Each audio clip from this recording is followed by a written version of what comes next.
Merci à la base de la team Wata. Les amis de Wata. Bisombo les amis de Wata. Béret rouge. Yawambo. Béret rouge. Yangola Mobimba. Président Gilles Moliso. Maman est ici de les guides. La personne merci à Bijou Séléman. Amazona. Tout et sauf BCBG. Merci à Bango. Maison mère. Namon Bango Bazaï.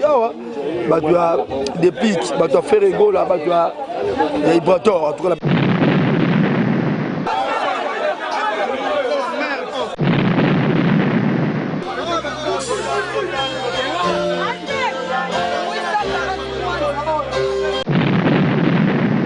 To feta kaka toujours po aza biso na bolingwana to lingaka yango to sangani de kabinda kunene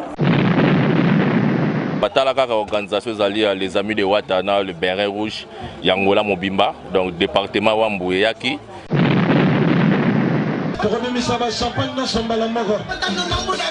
merci beaucoup à la team merci Bijou Séléman aussi de Pessalamo nous allons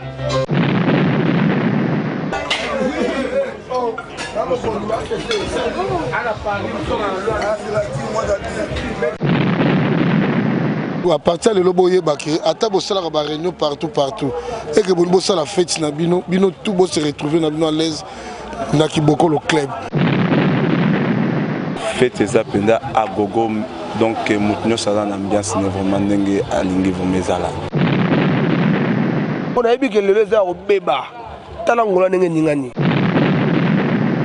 Bakulutu organiser une fête na kombo ya la team Wata. Félicitations à Bango Moussale Salemi Makasi Kitoko.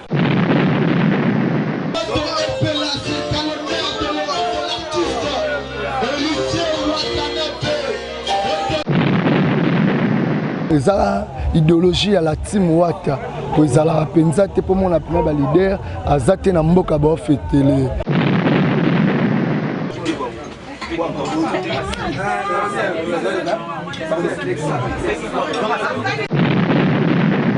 Et organisation et mataki moi niveau to sangana ki na ba mikolo na biso to ko présenter vraiment dans Wata na ndenge ya Luanda donc après sous confiance sur tour sous tout ça la sur le comment donc tout ça la kaka pour na promouvoir merci vraiment.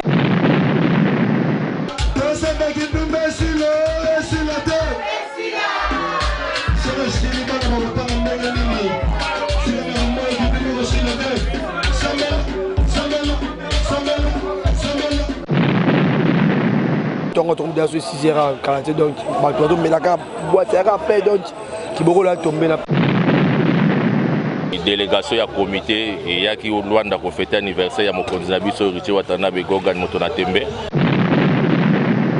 Donc fête les gars qui to connaît l'intaka tiero to na ambiance to lia to mela. To tina kati.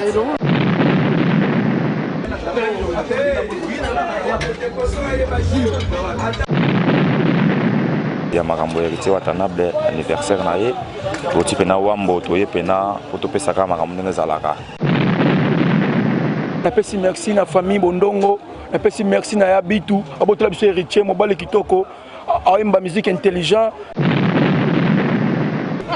J'ai dit Bokolo, c'est comme ça. C'est la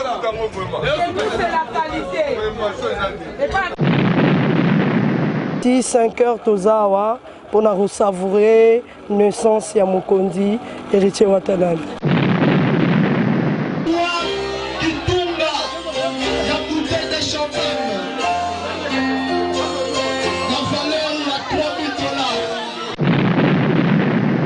Muito obrigado. Angola última hora. Bravo Tidio.